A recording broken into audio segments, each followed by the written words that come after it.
So Photo Journey really is split into two phases. The first phase is based here in the incredible Temple Tree Hotel. We have a series of presentations, of lectures, trying to ensure that everybody's got a good foundation to start with their photographic skills. And then we add in some interest talks as well, so that people get a feel for what it's like to hear some brilliant photographers and how they've sort of gone about their sort of photographic careers. But also, you know, how to tell a photographic story and getting the creative bits really sort of introduced at that point. So we do a little bit of practical as well, just involved in that in the mornings. You know, what Photo Journey does is take people to amazing places, like here on the top of Sarangat Hill in Nepal. This is one of my absolute favourite places in the world. But it's, you know, it's something for everyone, and I think it's a great opportunity to go to a really spectacular place, to learn new skills, to meet other interesting people, and really take your photography to another level.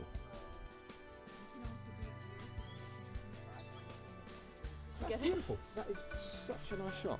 After phase one, we move into phase two, where the groups split up into three different options. The first option is for people who want to stay in and around Pokhara, so they stay based here at the Temple Tree Hotel. And Soraya Corteville, the president of the British Institute of Professional Photographers, she runs day trips out from here. Some projects that are going on that the Gurkha Welfare Trust very kindly allow us access to. And then go and see some of the amazing sites that are in and around Pokhara, and it's a wonderful place to sort of get to know your camera really, really well. Oh, it's so cute.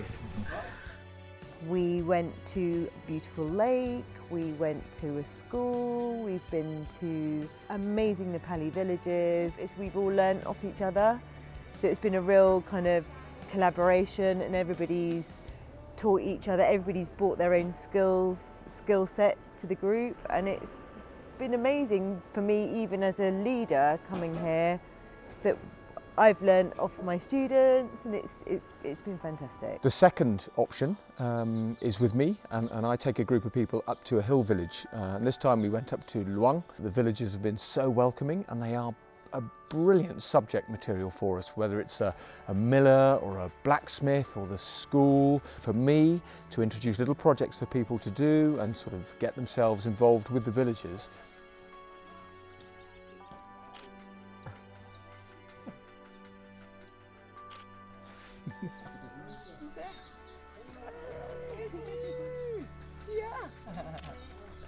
The light and the subject matter here is just amazing.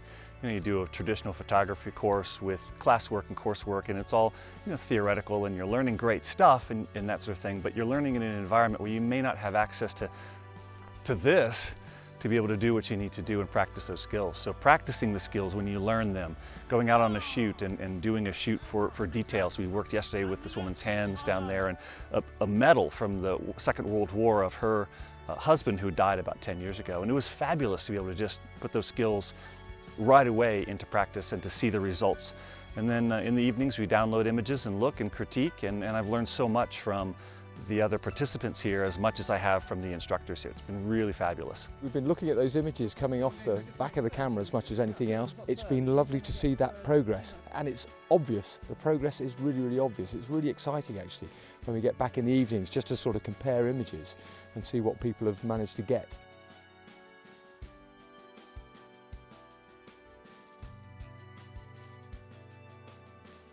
The third option is a little bit more adventurous. The guys go up with Mark up to Madhi Himal, or at least up to the high point at Madhi Himal, so at about 4,200 metres. And they walk in each day, gaining a little bit of altitude, whilst also doing some photographic training on the way, a little bit of sort of getting the skills up to scratch. Start to anticipate, obviously, where's the sun going to come up? So where's it going to be hitting and lighting first? I would have come up and I would have just walked the whole ground up here and, you know, had a look at all the angles and all the potential spots to shoot. So we're here on the mountain option of Photo Journey, and that involves a 6-day trek. Today we're up in the cloud into the snow line on our second full day of trekking, and behind me, over my shoulder, up in the cloud, is the magical Macha Puchere, the fishtail mountain. Oh my gosh, it's so nice. I'm going to put that up somewhere. The obvious focus of this is landscape, but there's also a lot more to it than that.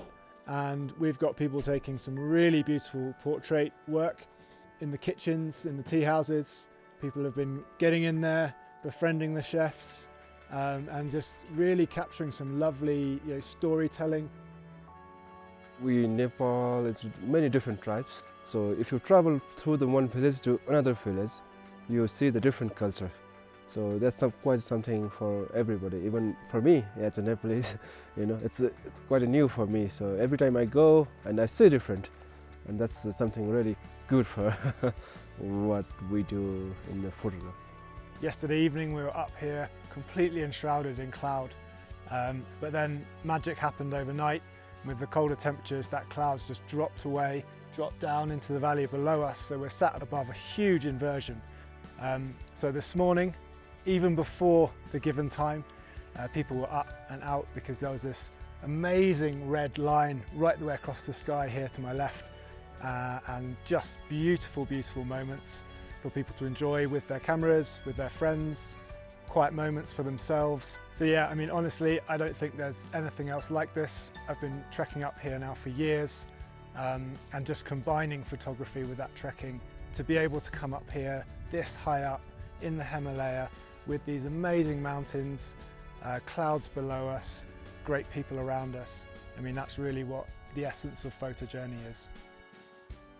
I mean, if you can imagine coming to one of the most beautiful places in the world and learning your photography skills there in a wonderful way. I mean, the landscapes are obviously incredible, but not only that, it's the portrait opportunities here.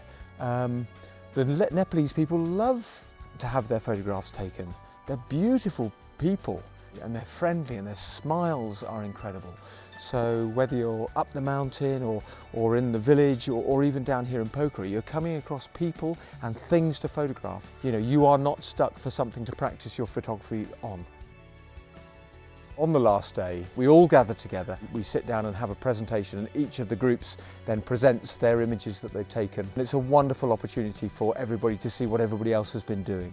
Once that's happened, we have a buffet outside, around the fire. Again, just telling the stories of what has been going on over the last sort of 3 or 4 days, 4 or 5 days. And we took some awesome pictures. Let's show. It's amazing to hear what the other groups have done. I think everyone's had a very special experience in their own way.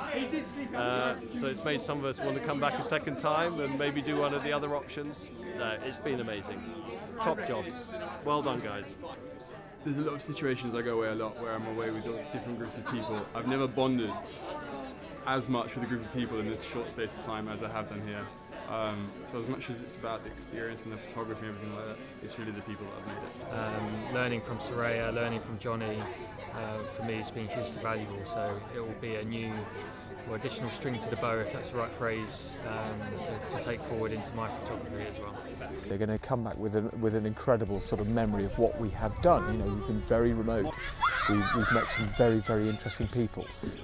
We've done some really, really interesting things. But the main thing from my perspective again, because this is a photographic adventure, is people are going to go back and their photographic skills will be better than when they arrived here. Much better from some of them. It's been a wonderful opportunity for them, I think, to learn those skills.